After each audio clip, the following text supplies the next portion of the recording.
So we're in part 2 of our series together. It's a study on the book of James, and the name of the study, the name of this is "This Series Will Make You Uncomfortable." And that's okay, because we open up the book of James, we open up James not to feel better, we open up James to get better. We open up James to grow deeper. That's the point. We're taking a look at James chapter by chapter and installment by installment on the weekends here to learn these uncomfortable truths that help us get better, that help us grow deeper. And so last week, in our introduction of the series in James 1, we heard our first uncomfortable truth, that God actually uses these tests, God actually uses these trials not to tear us down, but to promote us, to build us up. Remember, He's a good teacher.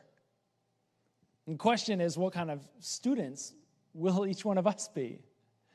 Today, uncomfortable truth number 2, I just want you to know it right off the bat from James chapter 2. It's simply this, that not all faith is created equal.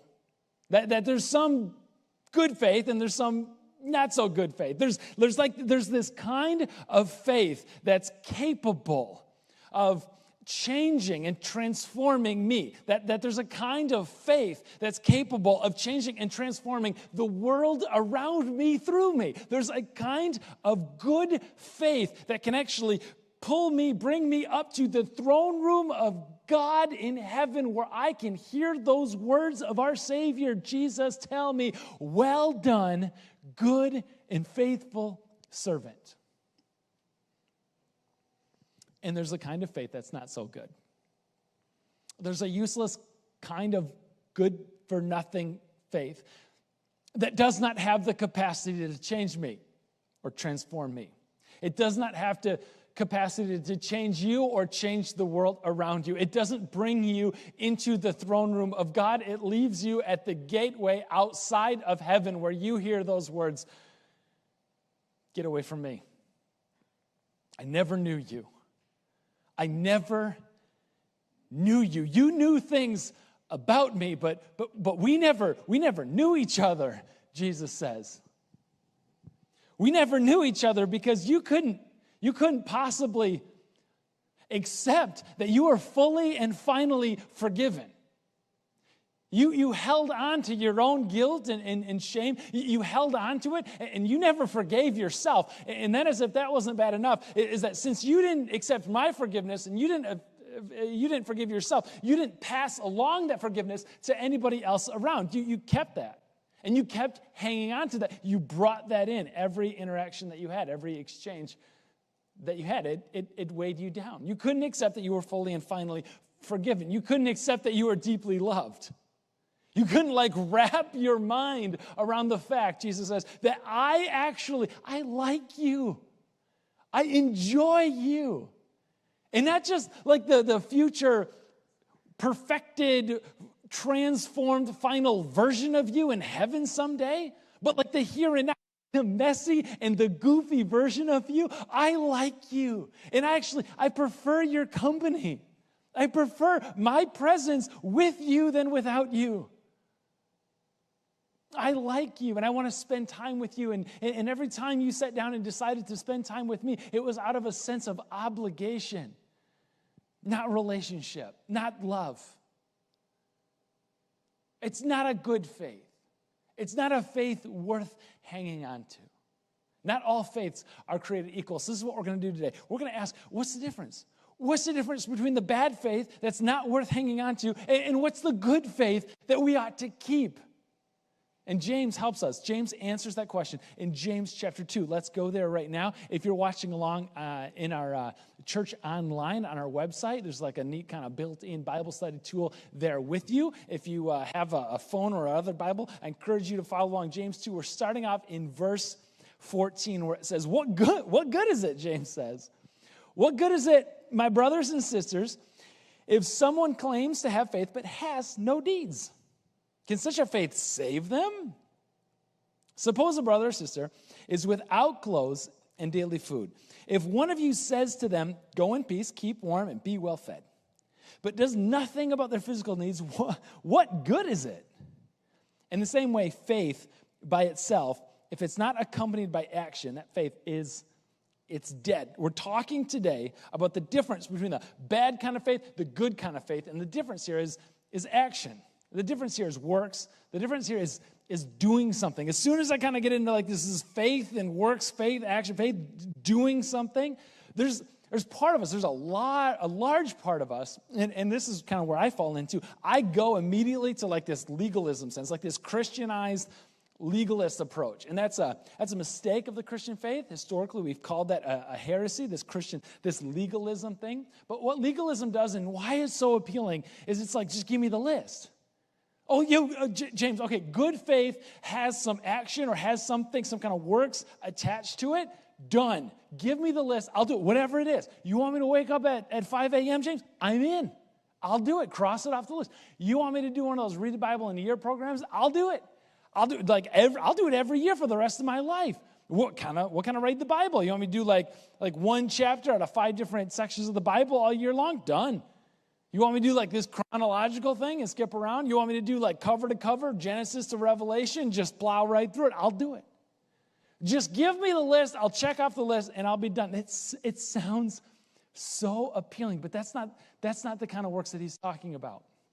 Because every time we might introduce the concept or the notion of a list, here's what it does. It invalidates the work of Christ on the cross. It makes Jesus actually out to be a liar when he said those 3 words, hanging on the cross, suffering under the weight of all the sins and all humanity, everyone who would put their faith and hope and trust in him. It makes him a liar in those 3 words when he says, it is finished. Because it's not finished, not if we have a list. If we have a list, what's true then is that Jesus hanging on the cross, it is finished. This sacrifice, plus 2,000 years later, there's a guy named Dirk, and he's got a list that involves getting up early and reading the Bible in the morning. Those 2 things together, that's salvation. It's like, no. There can't be a list. Paul knows that. Paul and basically everything that Paul wrote in the New Testament. The book of Romans is a letter that Paul wrote to the church in Rome, and he spells it out very clearly. There's no list. Salvation is faith alone. He says in Ephesians, grace by faith alone. That's it. There is no list. And James is like, yeah, but like, show me what you've done lately. Show me your actions. How do you balance these things? How do you keep them in tension? Are they different things? Are they 2 sides of the same coin, kind of the same thing? I thought this was helpful. Guy ends up in the emergency room.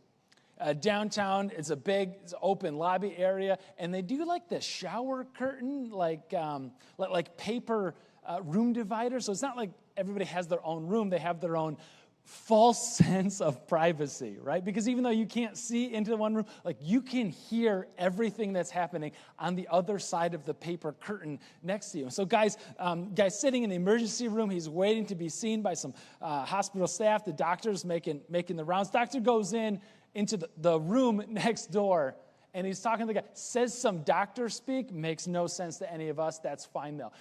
Prescription. Here's what I'm asking you to do. Doctor says, stay off it. Rest. I'm talking 4 to 6 weeks with no weight bearing whatsoever. Couch, bed, do you have somebody that's going to take care of you? Yes, good. Stay off from it. Rest is what you need. Doctor closes that curtain, opens up your curtain, comes in, takes a look at your chart, and she says, oh, it's time for you to get moving. Activity. I'm serious about this. 20 to 30 minutes a day, 3 to 4 times a week. You need to get out. You need to start moving. And you're like, what kind of doctor is this? I hope you paid your malpractice insurance, because this doc is a quack. How can you go ahead and prescribe that person rest and then right a second later prescribe me activity? It's probably helpful to realize that he had a broken leg and you've got heart disease from all the curly fries and Jamocha shakes, and you need to get moving, clear some of that stuff up a little bit. Right? It's not inconsistent for God to say it's faith alone, because faith is never alone. We look at this and we start to see this example that he gives us. And he's like, you got brother or sister, you got somebody who's without clothes and daily food. That's bad. Because back then, it wasn't like designer clothes and without like tasty food. It's like, no, this brother, he doesn't have a discount bin at the thrift store to find a jacket and it's 7 degrees outside, kind of bad. And he doesn't have any food to eat and any food to share with his family or loved ones or anybody else. I mean, this situation is bad. What good is it, James says, if somebody goes, hey, you know what, be warm and be well fed. That's what I want from you. You can have a blessed day. What good is that if it's not backed up with anything? I'd have a hard time believing that person actually wanted the brother in need to be clothed or well fed. Wouldn't you? It's a true story. This is years ago in the graduate student phase of my wife and I's marriage. We were at some advisor's house, and they were very successful and very noted, and they were established, years long, tail end of the career, that sort of thing, done very well. And I don't know how, we're struggling graduates, and we don't have a lot at all. And I don't know how it came up, but we're talking about grocery shopping and like meal prep, and planning, and like how nobody likes the worst part about adulting is trying to figure out what you're going to have for dinner every night, that kind of thing. And they were talking like, well, what kind of meals do you usually do? It's like, we're graduate students, are you kidding me? I mean, we've got rice and we've got beans, and sometimes we do rice and beans. That's it. And the guy, I'm not going to forget it, he looks at me and he goes, you know what? Do yourself a favor and get yourself a rib roast. And I'm like, he's like serious right now. He's like, oh man, it's so good. It's so good. You'll love it. Thank me later. I mean, it's so easy to prepare a crock pot, so many minutes, and you Google a recipe. It's so good. I'm like, bro, the thing that's preventing me from picking up a rib roast is not, like, the barrier to entry is not having thought of bringing home a rib roast. It's the $100 for a meal for the two of us. Like, that's the barrier to entry. What good is it to say to somebody, be clothed and well fed, even if you mean it? See, God's design of how people are cared for, it involves everybody, which is such a beautiful thing, isn't it? It's such an incredible picture of God, that he wants the person in need to be blessed, to be protected, to be well fed, to be cared for, to be visited. He wants them. He wants them to be taken care of. And sometimes God intervenes, God acts supernaturally. He will provide those things for that person. But I love this about God, that he doesn't just give to them. He involves everybody. So like those of us who have enough, those of us who have even more than enough, like God involves us, because Jesus said, remember, it's better to give than to receive. And so if that's true, and presumably God believes that it's true, he involves us by saying, I'm going to actually give this person more than enough blessings, more than enough clothes, more than enough to eat, more than enough medical necessities. I'm going to give him more than enough so that, that's important, so that they can be blessed in taking care of this other person. And when this other person has more than enough, then they can be blessed by paying it forward on after that. This is like cool picture of how God is on the move, involving everybody with the restoration of everybody else. It's such a cool picture, but you can imagine what happens when somebody just says, fine, this is good, I'm done. I'm going to hold on to this, but you be well fed, would you? You know what you should do? You should put on a nice suit on Valentine's and take somebody that you love. It doesn't matter. It could be your mom. Take somebody that you love out to a fancy dinner. Go to a steakhouse. Wouldn't that be great? Have a great day. What good is it? What good is something like that? Jesus said in Matthew 25, this is good faith and this is bad faith. I'm going to call these animals that honestly, to a non-farming kind of person, sheep and goats, they look all the same to me. But I'm going to call all these four. I'm going to separate them to the sheep and the goats. And the distinction, the deciding factor is going to be, I'm going to look at them and say, when I was hungry, when I was thirsty, when I was sick, somebody gave me something to eat, something to drink, and cared for me. and somebody didn't. That's the deciding factor. What good is it? Church, action is the measuring cup of faith. Come on, you know this. I know this. Action is the measuring cup of faith. It's Valentine's Day, for crying out loud, right? And we're gonna do something for the people in our lives that we love. It could be big and extravagant. It could be small because you love your person 364 other days out of the year. You can use that in case you forgot. Also, if you're watching this on Monday or Tuesday and you're like, oh, shoot, it was Valentine's Day on Sunday. You should have joined us live. Action is the measuring cup of faith. We know that. It's not the flowers, the chocolate, the coffee, the whatever, but it's like what that sort of stuff points to. Action is the measuring cup of faith. You do something. We do something, and it's like scooping up that faith, scooping up that love, and measuring out a spoonful at a time. Action is the measuring cup of faith. We know this, and honestly, that might be part of the problem. Listen to what James says, continuing on in verse 18. He says, but someone, and I love this, I just imagine James is like got somebody. He knows like a lot of the people, and he just imagines like, oh, I know, I'm going to say someone, but I'm really thinking Ted. Like Ted says, you have faith, I have deeds. Show me your faith without deeds, and I'll show you my faith by deeds. Essentially, he's saying, oh, Ted, I see what you're thinking. I get where you're going. You think, Ted, that you can separate out actions from faith. You think deeds and faith are somehow different. See, Ted, that's where we have to disagree. I think, they're one and the same. I think that action is the measuring cup of faith. I think they're two sides of the same coin. You can't actually separate these things out. And his whole argument, his argument kind of comes down to this right now. His thought, like what he's trying to teach us, is going, Ted, my man, you believe that this chair can hold you? And Ted looks at the chair and go, hey man, I saw you pull it up on stage during the bumper video, and you're still a little out of breath. It looks heavy. Yes, I think that it can hold you. I think that it could hold me.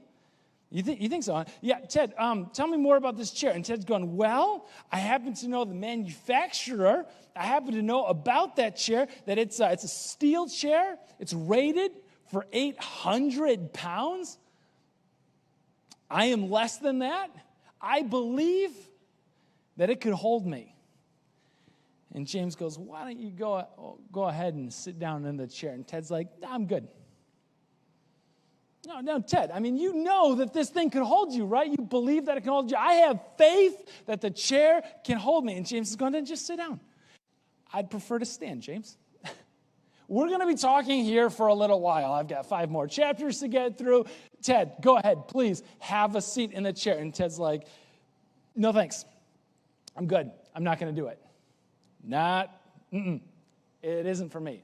See, what Ted has done is he's done what clever people tend to do. First of all, he didn't realize that salvation is by faith alone, but faith is never alone. He's a clever person, and he does what clever people tend to do. They intellectualize it. He has intellectualized it. There's nothing wrong with being smart. There's nothing wrong with thinking. But the problem is that's all it is. It's all alone. And salvation is faith alone, but it's never just alone. And listen, I want you to know this. Intellectual assent to right doctrine, to correct beliefs, will not save you.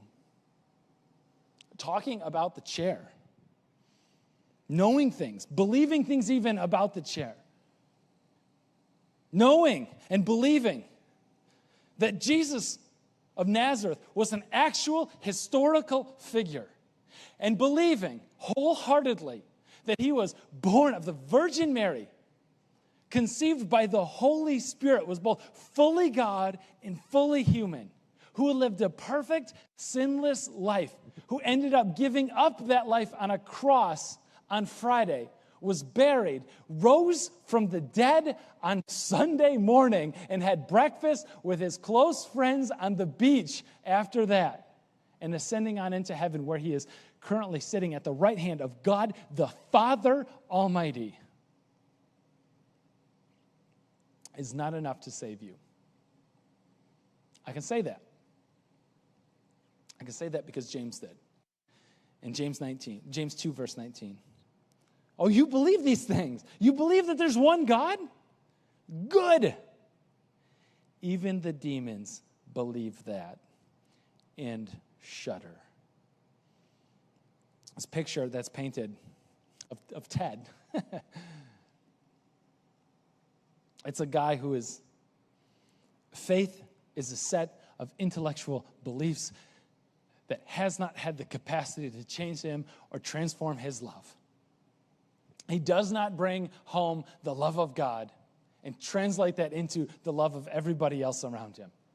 The picture that we get of Ted is this guy whose heart is old and crusty and cut off from the love of his neighbor. That's all it is. I love this picture that somebody gave, a quote. They said I think the average Christian in North America today is about 3,000 verses overweight.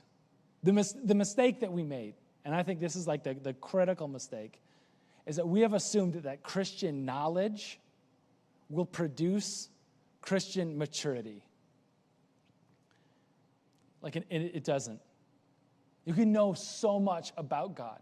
The demons, they know so much about God. We can know so much. But Jesus didn't look for people who were rich in knowledge. We know that. Paul said knowledge builds up, puffs up, but love builds up. Jesus, when he's looking for his followers, he passed by countless people who had better intellectual knowledge and capacity before finding the disciples. It almost looks as if Jesus pursued the exact opposite kind of people as the people who dropped out of the rabbi school that every kid was enrolled into until they just couldn't hack it anymore, and then they went into the family business. And Jesus finds everybody who couldn't hack it and finds them and says, Peter, let's go fishing. James, you're a carpenter's son. I know you extra well because you're my brother. Follow me. That's who Jesus was for. Christian knowledge does not necessarily produce Christian maturity. That's why Paul says in Galatians, and I love that these two things hang together, don't be deceived. God cannot be mocked. Don't be deceived. That person, Ted, don't be deceived. He's not close to God. He's just smart. He's fooling himself first. And then even double, because he thinks he's also fooling God. Facts aren't enough. Knowledge isn't enough. Intellectual ascension, even to the right things, aren't enough. Even the demons believe that. And they probably have better theology than each one of us because they've had longer to study God closer up. But they shudder. They don't have on the other side heaven waiting for them, in the throne room of God waiting for them for all eternity. The difference is not knowing enough. That's not good faith. That's useless faith. That's not enough. James clarifies this with a couple of awesome images in verse 20, where we see James say, "You foolish person, do you want evidence that faith without deeds is useless?" Is that two people now? You can circle them, write it down if you want to. Verse 21, was not our father Abraham, that's the first one, was not our father Abraham considered righteous for what he did when he offered his son Isaac on the altar? Spoiler alert, he offered, but God said no, he doesn't want that. Verse 22, you see that his faith and his actions were working together, and his faith was made complete by what he did. 23, and the scripture was fulfilled. That says Abraham believed God, and it was credited to him as righteousness, and he was called God's friend. And you see that a person is considered righteous by what they do and not by faith alone. Faith alone, but faith is never alone. Verse 25.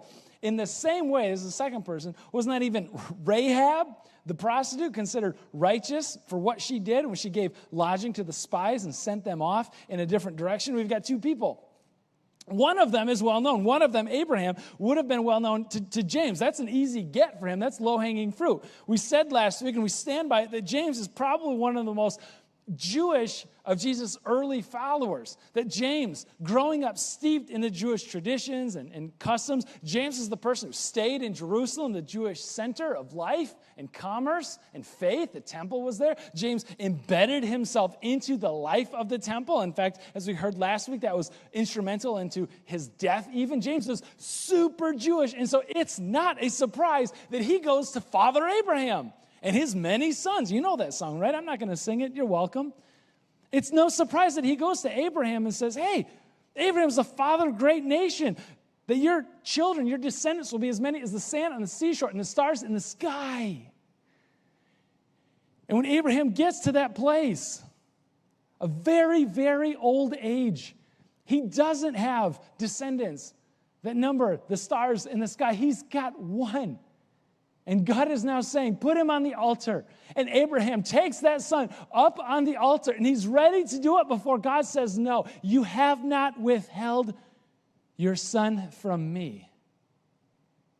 And later on, God is going to say, and I will not withhold my son from you. You've shown me your faith by what you've done, because faith alone is never just faith alone. Action is the measuring cup of faith. Abraham, what you've shown me,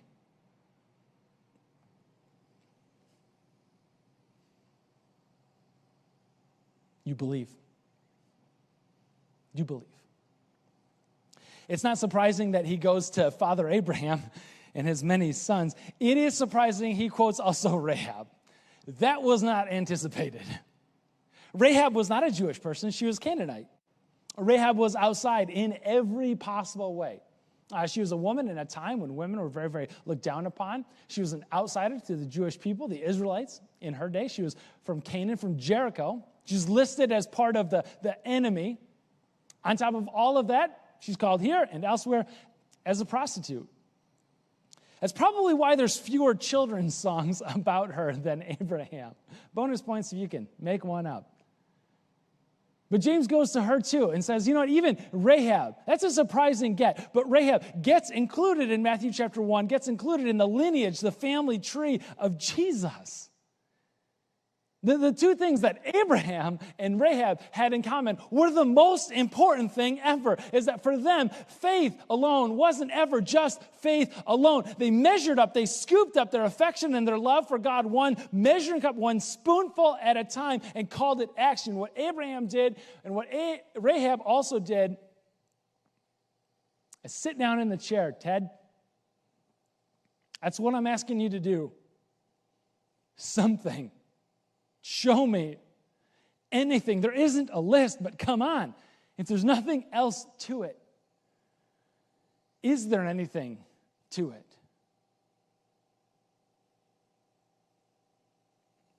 A famous mid-1800s preacher in England put it so well. In giving a message one time, he talked about orchards and trees and plants. And he reconciled these things. He said that a tree has been planted out into the ground. And now the source of life to that tree is at the root, whether it applies or not. The apples would not give it life, but the whole of the life of the tree will come from its root. But if the tree stands in the orchard, and when the springtime comes, there's no bud. And when the summer comes, and there's no leafing and no fruit bearing. But the next year and the next, it stands there without bud or blossom or leaf or fruit. You would say that it's dead. And you're right. It is dead. It's not that the leaves could have made it live, but that the absence of the leaves is a proof that it's dead. So too it is with the professor of the Christian faith. If they have life, that life must give fruit. If not, fruit works. If his faith has a root, but if there will be no works, then it would be correct to depend upon the inference that he or she is spiritually dead. Just want to leave you with a picture and encouragement. I have taught my kids a game. I consider 3 lessons in my parenting to be the all-time greatest victories. First of all, number 1, I've taught my kids that the back end of a slice of pizza is not called the crust, it is called the breadstick. You're welcome. I taught my kids that for the jelly to appear in a donut, Dad has to take the first bite.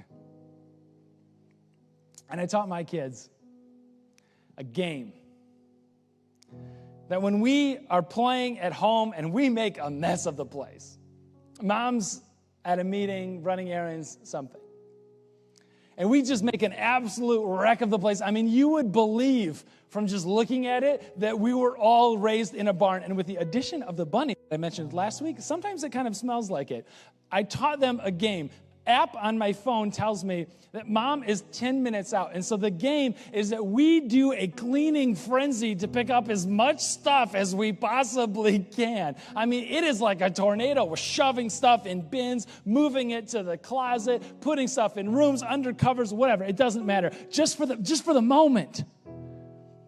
For the moment that she walks through the door. Now, do we do all of this because if she saw the mess that we were playing games and there was Monopoly money everywhere because we're still kind of trying to figure out how to play, is she going to get upset? And do we do it all to avoid making her upset at us and sending us to our rooms? No.